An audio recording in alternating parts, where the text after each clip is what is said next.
Nginibingelele Zulumnyama ondlela zimhlophe umntwana waseyibindini lona okhulumayo. Ngikhuleke esilweni samabandla ngithi bayede ehlanga lomhlabathi.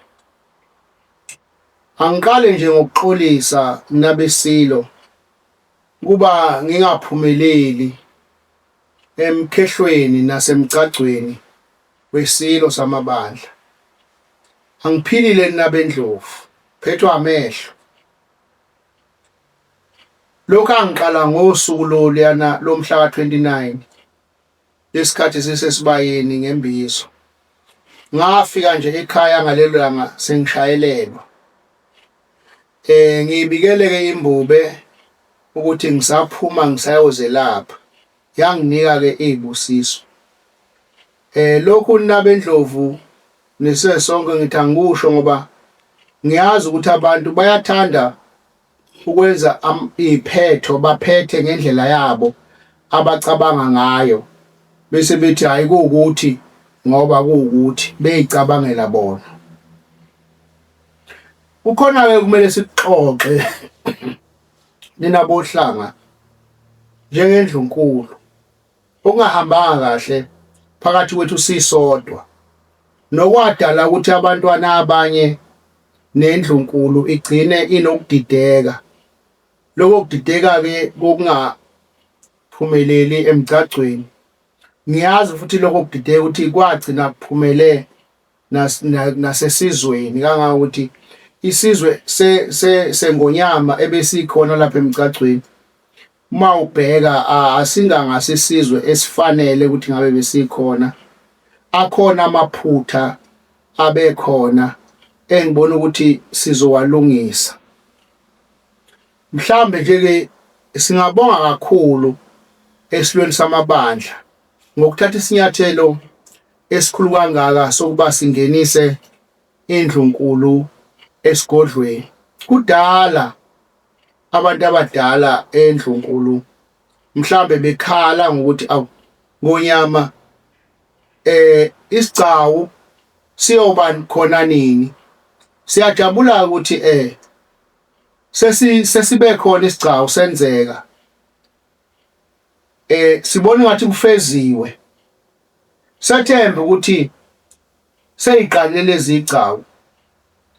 Futhi-ke seziyoba zinhle kakhulu ngoba isele ezibe khona ngalokhu seziyobe seyigqibekile.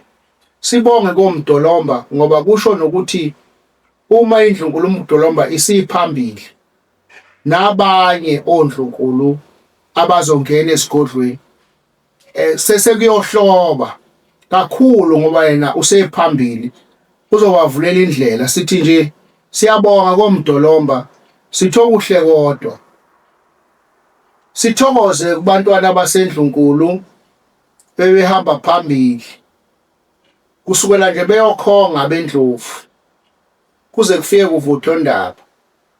Alikho-ke isoka elingenasici njengoba sengishilo zikhona izinto ezingamaphutha lapha nalapha engibona ukuthi sizohlala njengendlunkulu siyilungise ngoba phela kusayiwa phambili nemisebenzi yasendlunkulu. Ngiyathanda-ke ukuba ngibabonge bonke nabanye abantwana bezindlu abakwazi lokuphumelela.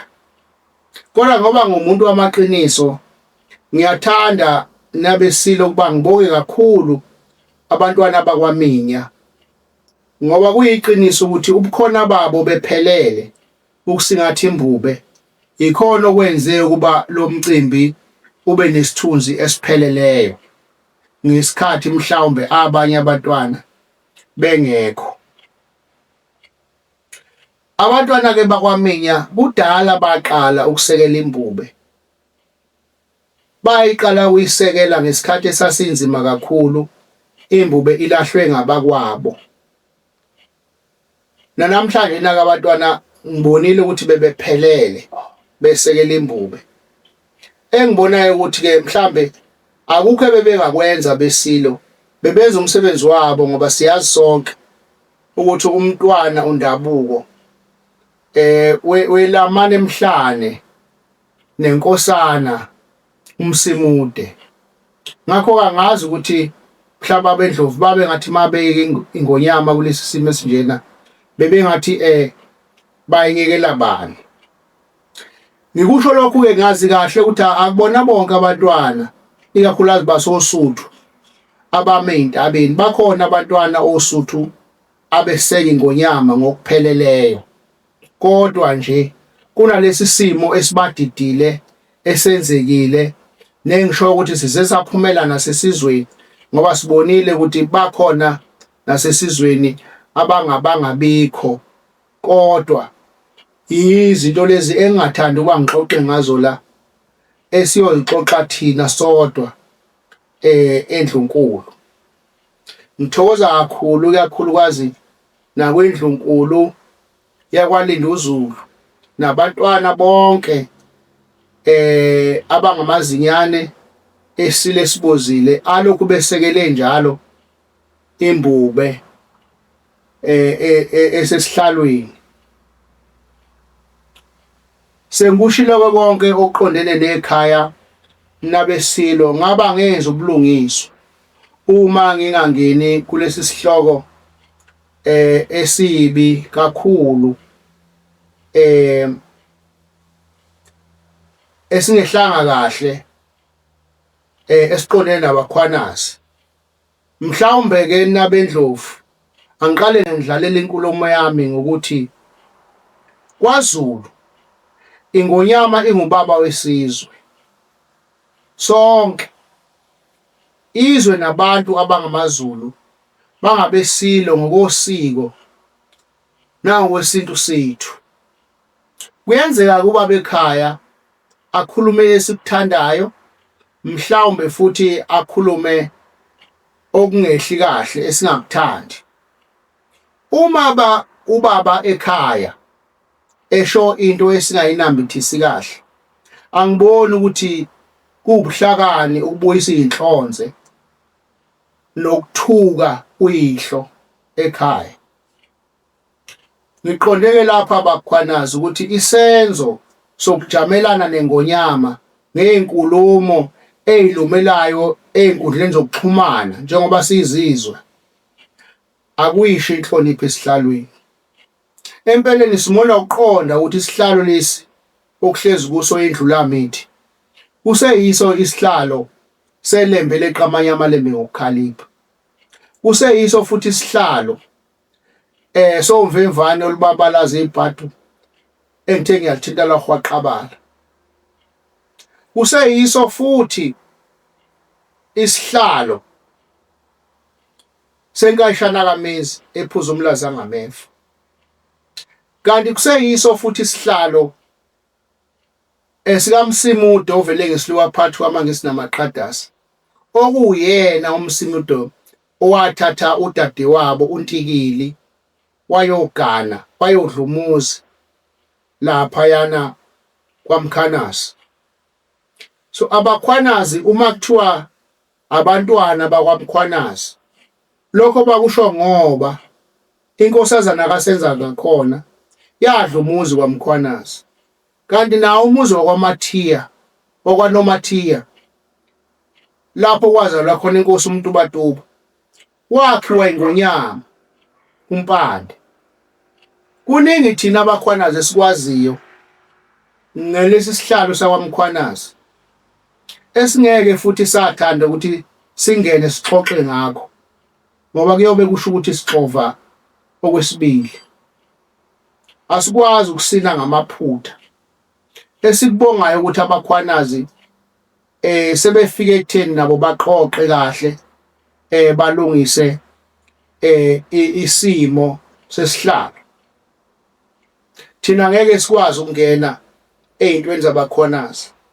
Ngiqonde ukuthi ke bakhwanazi noma ngabe phutha lini elenzekile, angiboni ukuthi ingonyama yamaZulu isingachashwa ngenhlamba ezinkundleni zokuxhumana ngalolu hlobo esibona ngalo kwenzeka. Bayazi abakhwanazi ukuthi yime ngabakhulekela esilweni emva kokuba kuphumele esi simemezelo esabaphatha kabi. ukuthi abaye ngabakhulekela ukuthi baye esilweni. Kodwa ke ngiyadaba ukuthi lokho akuzange kusasiza, akubanga namphumela otheni, ngoba engonyameni kwase kufike kuqala iy'nhlamba engama-voice note ezithukwa abantu abasekela abakhwanazi. Noma ngingakholwa ukuthi lezi iy'nhlamba iphuma kuba abakhwanazi, kodwa ukuthula kwabo sengathi bayakujabulela lokho okwenzeka, ngathi bakushayela ihlombe. Yikho engibona ukuthi mhlawumbe kuthanda uba ekungehli kahle eNdlunkulu. Ngibona sengathi ikhona indlela zokuxazulula okonakele, kodwa hhayi ngale ndlela abakhwanazi. Ngoba lapha kulama voice note engisaba nokuthi ngiwaveze la, akuthukwa nje isilo, noma bona bangathi baqondisa esilweni, kodwa bathuka isihlalo uqobo lwaso, bathuka iNdlunkulu uqobo lwayo, bathuka isizwe uqobo lwaso. Ngakho-ke ngiyacela bakhwanazi ukuthi akuhambanga kahle, akukho ukuthi mhlawumbe khona engithi ngasohlangothi lwaseNdlunkulu kwenzeka kahle, kodwa indlela okuphenduleke ngayo bakhwanazi nentukuthelo esiyibone seyeqa inhlonipho siyayikhuza. Ngoba zolo lokhu bakhwanazi nifikile lapha eNdlunkulu nikhungethwe zinkinga. Umdlokombane wakhipha abantwana engicabanga ukuthi bahlala iviki lonke beyoxazulula iy'nkinga zakwaMpunyoni. Namanje kukhona okunye esazama ukuthi sikulungise okungahambi kahle kubakhwanazi. Ngakho ngithi bakhwanazi ayilwe ngamagabade, noma ngabe konakale kangakanani, kodwa iNgonyama lena ngumnikazi wezwe ngokosiko nangokwesintu sakwaZulu. Ngisaba ngisho ukuwavula ama-voice note njengoba sengishilo azwelana nabakhwanazi, esingasho ukuthi abangabikho abantu abazwelana nabakhwanazi boshamase, kodwa inhlamba engaka bese kungabikho nje noyedwa okhuzayo ababaze ihlazo lingaka abakhwanazi. Yilokho nje mhlambe engingakusho. Ngithokoza kakhulu, ngiyabonga.